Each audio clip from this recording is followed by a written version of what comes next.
Hey everyone, welcome to Connie Reacts. I'm your host, and today we will be reacting to My Little Pony Friendship is Magic, Season 8, Episode 4. So, before we begin getting into all of that, I do want to mention some things about the last episode. As you know, my initial thoughts on it weren't that great. I was kind of mixed on it because while I thought the writing of the episode and even the moral were fantastic, thanks to Nick Confalone, um, Mudbriar irritated the hell out of me. And I want to say, since then, I've seen the episode a few more times. Not as much as a lot of other episodes. Even the premiere, I've seen like a crap ton more times by this point. But I have seen the Mod couple a few more times, and I've lightened up a little bit on Mudbriar. Not completely. I still find him annoying, and I still stand by my just overall general thoughts on everything. But I've lightened up on it a little bit, and I'm not as like aggressive, I guess you could say, towards it as I was then. Um, so yeah, I just wanted to mention that real quick. Um, yeah, as for this episode, I know nothing. I haven't seen any spoilers because I tend to stay away from all of that, luckily enough. Um, so, that being said, we're just going to get right into this. I've got some other stuff I want to record today as well. The Star Versus Season 3 finale is today. And I still don't know if there's going to be any more Star Versus after this. At least for now. I don't know if they're going straight into the next season or not. Because I know Steven Universe has done that before. Either way, I'm excited to find that out. And then there's other stuff coming as well. Some anime stuff I want to react to today/tomorrow. We'll see. Either way, so yeah. I'm excited to see what this episode has in store for us. And so in the meantime, let us get this started. So when the screen fades to black, pause this redirect to go to the description below. Follow the link to the reaction, and after you watch it, come back here to the redirect and resume play. Because after it fades to black and then fades back in, everything from that point forward will be my afterthoughts, and will contain spoilers to the episode. So that being said, thank you all so much for tuning in today, and I'll see you at the reaction. Okay, and we are back, and we'll begin with spoilers in 3, 2, 1, now. So, with last week's episode, as I mentioned, I was mixed. Even now, after seeing it a few more times and lightening up a little bit on it, I'm still mixed on it. I still don't like Mudbriar, and despite that, I still love the overall writing and the moral of last week's episode. This week's episode, I'm not mixed on. I actually have pretty strong feelings about this episode. I love it. This episode was fantastic in pretty much every way. The writing, the pacing, the humor was amazing. Fluttershy and Rarity's characterizations were great. There were some awesome cameos, some really great designs. Like, I don't talk about that enough, but in the episodes that focus on Rarity's fashion world and how this empire she's built throughout these shops have grown, there are always some really fantastic designs, both in terms of the setting and the actual dresses that she makes. We also saw some great designs from these characters that Fluttershy took on in this episode. We had fashion Fluttershy, we had hipster Fluttershy, and we had goth Fluttershy. And all three were really well designed. The fashion Fluttershy kind of reminded me of Rarity's outfit from the Nightmare Moon timeline of the season 5 finale. Like, you remember where she had her hair, her mane tied up in a bun and everything, and she was like working for Nightmare Moon in that timeline? It kind of made me think of that. Like, that's not just me, right? Then we had the hipster Fluttershy, which just the concept of that is fantastic. There's actually been fan art I've seen of like a hipster style Fluttershy before. I think Denny Vixen did a piece of that, or actually she's D Vixie now, but either way, I think she's done a piece of hipster style Fluttershy. I might be wrong, but I believe she has. But yeah, just the concept alone for that is fantastic, and the way Andrea did the voicing for that was just perfection. And then there's Goth Fluttershy. I think I might have seen some fan art of that, but I'm not sure with that one. Um, but the concept of that is it's so great because it's such a it's something you wouldn't expect for Fluttershy. She's not like that, so it kind of like gives that defiance of expectations that really works. Seeing a goth style Fluttershy, um, and again, I mean, with all of them, Andrea did an amazing job at the voicing. The other characters that were in there, we had Twilight, we had Rainbow, and of course Spike and Pinky. They, I don't feel needed to be in the episode, but their presence didn't detract from anything. And I feel like that's fine. Some people might think that a character shouldn't be in an episode unless they have a real purpose and a big point to it. Like some people might say, oh, couldn't the raccoons have just gone and found Rarity instead of going to find Twilight and Spike and all them? Sure, maybe. But by having them go to find Twilight and Spike and by getting the others to come in as well, it doesn't take away from the episode. It doesn't really add anything big to it, but it doesn't take away either. And honestly, I feel it worked out fine. There was no big issue with it in my eyes. So, yeah, I'm okay with it. Um, the humor, as I mentioned, was just so good in this episode. Um,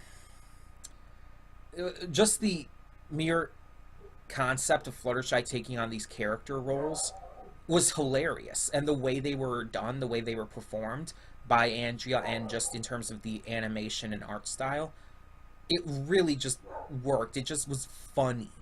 The interactions with the other ponies were great, and yeah, I kind of like how I mentioned it during the reaction. Fluttershy started off with this kind of becoming a character actor. Um, Character actors in like Hollywood movies and stuff are like people like Johnny Depp, people who play these outlandish and diverse sets of characters who really stand out for the characters and and the personalities displayed through them. Um, so Fluttershy kind of did that at first, but then she became a method actor, which is when an actor like kind of becomes the characters in order to get perfectly into the role. An example of this, both Heath Ledger and Jared Leto did this when working on their Jokers for The Dark Knight and Suicide Squad, respectively. It's actually part of what caused Heath Ledger's death, because he got too into the role and it took so much of a toll on him. And method acting has been, it's been done before, and it's probably going to continue being done. I mean, I believe Christian Bale has even been involved with it as well, because I believe there was like one role he basically became near anorexic for. Like he became disgustingly skinny for that role. And it's like some people will do that. And in this case, Fluttershy became the characters. It wasn't just like, oh, she's pretending to be them. She got so into them and became them in such a way that it took over who she really is. And she was able to snap out of it by Rarity firing or terminating each of her characters. It's like the instant one of the characters was terminated, that personality, which sort of became an alternate personality of Fluttershy, like disapparated. It disappeared. The instant they were fired. It's like, oh, you're terminated. It's like, okay, fine, and it, like walks off, and then it's like gone. The personality's just gone. And so when all three were done, when Fluttershy's back to normal, and it's like, oh, I'm sorry, I didn't mean to do all this. It almost seems like it comes out of nowhere, and almost seems like it's a little too fast paced, but it's not, because again, those personalities only existed for the sake of running this shop in Rarity's absence. So by each of them being fired, they have no purpose anymore and just completely disappeared. And as such, Fluttershy was able to return to her normal self again. It makes sense. It's logical that that would happen in the way that it did. And I really like that. Like I said, with this episode, the writing was just really tight. It didn't feel like it had much of any issues. Now, this is based on a first viewing, of course. Anything can change upon further viewings, upon other people sharing their thoughts. I might notice something I didn't before. Who knows? Who knows how I'm going to feel about this come next week. But as of now, this was fantastic. And I mean, I've liked Rarity Fluttershy episodes in the past, like the one with the Ponytones from Season 4, and then even going back to Season 1 with my favorite Season 1 episode, Green Isn't Your Color. Like, these two work so well off each other, and it's part of the reason I ship them. um, but in general, just the characters just mesh together in such a right way, and having them interact in each other's worlds, it just works, you know? Now, I want to real quick check back in on the actor for this episode. Or, not the actor, the writer for this episode. Because I know the writer, I just can't think of the other stuff he's done. So give me a second here. Just want to go back and see the name listing. I think it was Josh Hamilton. Yes. Okay, so let me real quick just check on Josh Hamilton's other work.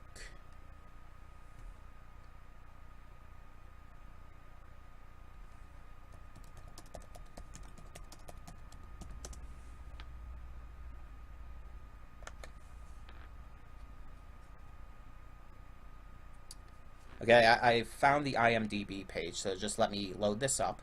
I want to see what other episodes he wrote. Okay.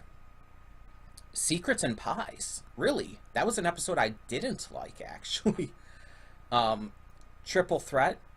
That one was just kind of okay. Not terrible, but not great.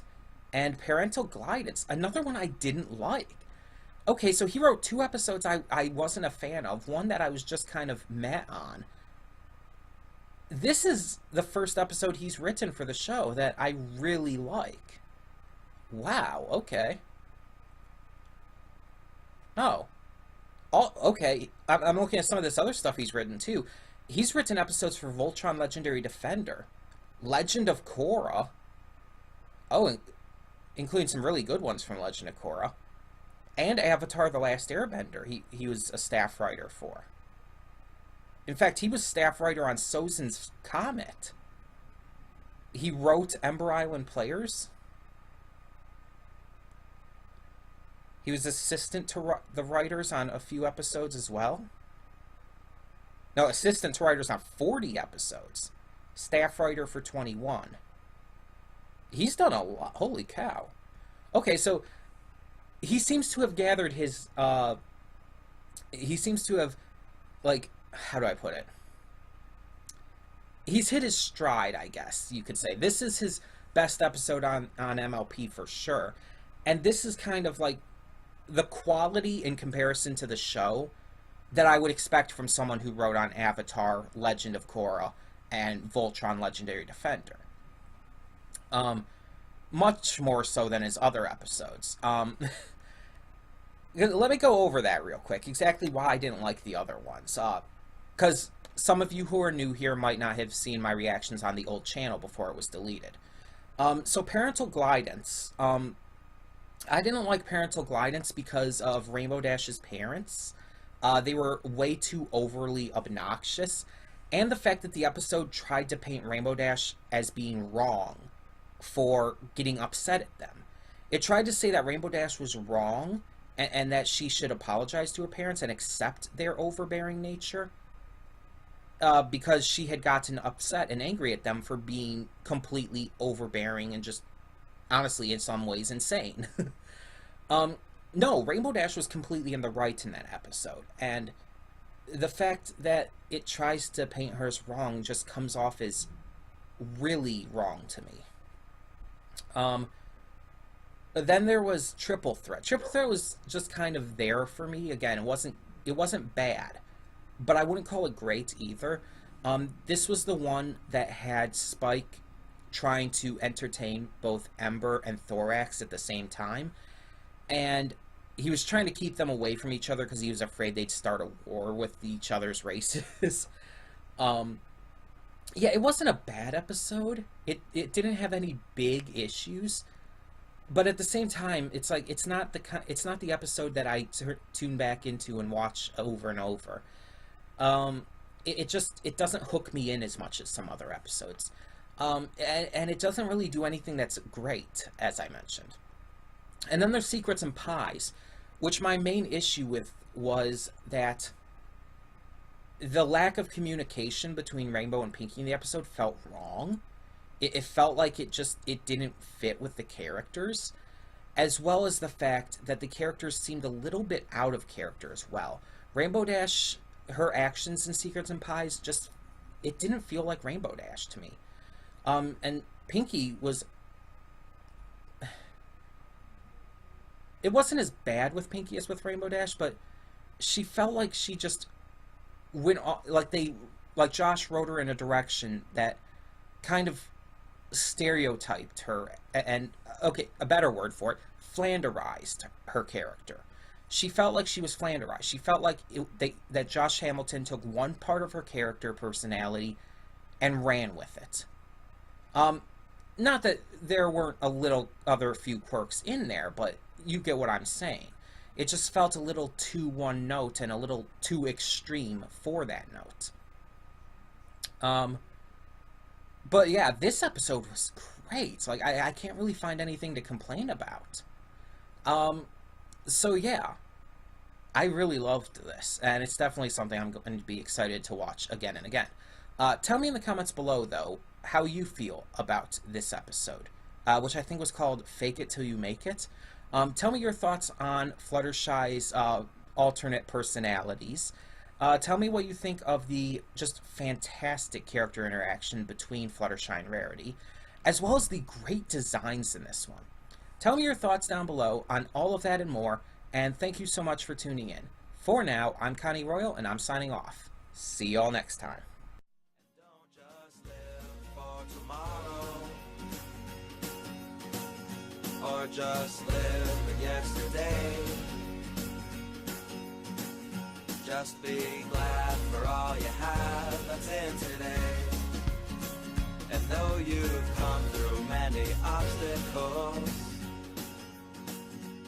shed tears.